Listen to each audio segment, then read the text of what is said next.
It's waiver wire time for week 6, but hey, I'm not buying the hype on these 3 players. Let's slow it down. Let's slow it way down. Stay in your lane. Drive slow, homie.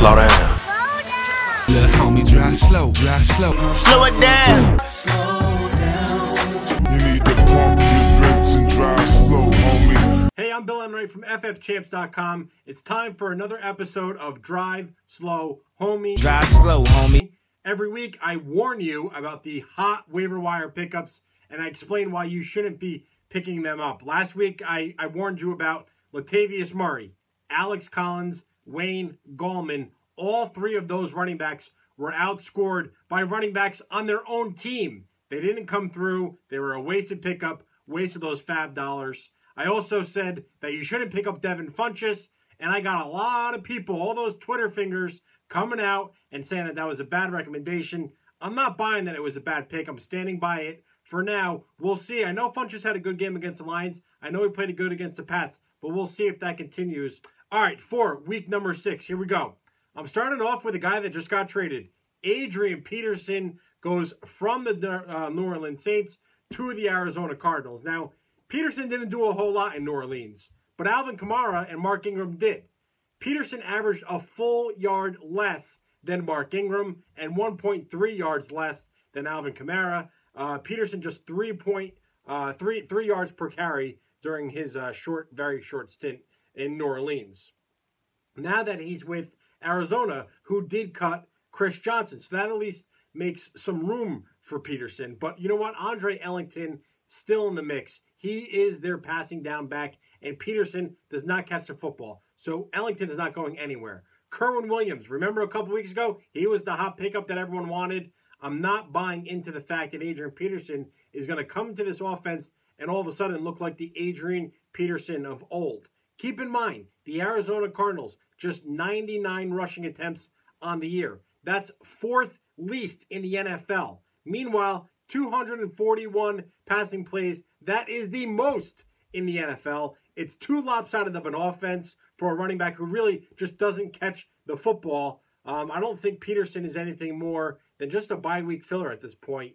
And for some reason, it seems like Arizona is the team that running backs go to when they're past their prime and they're ready to retire. Emmitt Smith did it. Adrian James did it. Rashard Mendenhall did it. Chris Johnson did it. And now Adrian Peterson is the next in line for that group. Drive slow, homie. Moving over to wide receivers, Nelson Aguilar from the Philadelphia Eagles. Listen, I get it. He had a big game against the Cardinals in week 5. It was the first time he went over 86 yards since week 1. He only had 5 targets in week 5, and that's a game where his quarterback threw the ball 30 times. That's around 15%. Compare that to what Zach Ertz did, who had 40% of Carson Wentz's targets. For the year, Aguilar has the same amount of targets as Torrey Smith. Is anyone running around trying to pick up Torrey Smith? Of course not. And that's who Aguilar has the same amount of targets as. In the PPR league, Aguilar has scored 20 points in week 1, and then 7.9, 4, and 8.8 in weeks 2, 3, and 4. And then he had 19 points in week 5. That is the definition of boom or bust, and I don't want any part of it. Drive slow, homie. And now to tight end, Carolina Panthers tight end Ed Dixon. He had a big game in week 5, 175 yards against the Detroit Lions, which is a career high in yards for the Panthers' backup tight end. Remember, Greg Olsen is really the starter there, and everyone's kind of going crazy now that Olsen is going to be out for the next couple of months, and they expect Dixon to replicate what Olsen did. It's not that simple. That's not how this works. Dixon has never had more than 5 touchdowns in a season. He's never finished with more than 54 catches. He's never finished with more than 528 yards.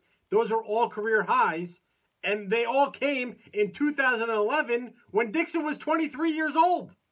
So he had 5 catches here in week 5, but prior to this week, he had 9 targets in 4 games, averaging around 2 targets per game. That's not conducive for fantasy football. I know the tight end position is very slim right now. Guys are trying to pick up players that could have an impact, but trust me, Ed Dixon is not one of them. Drive slow, homie.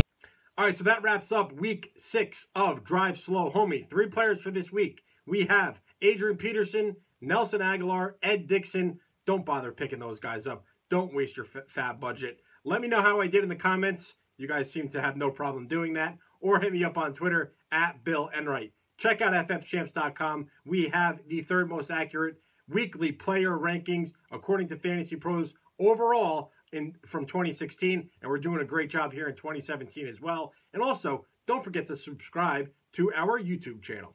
Drive slow, homie.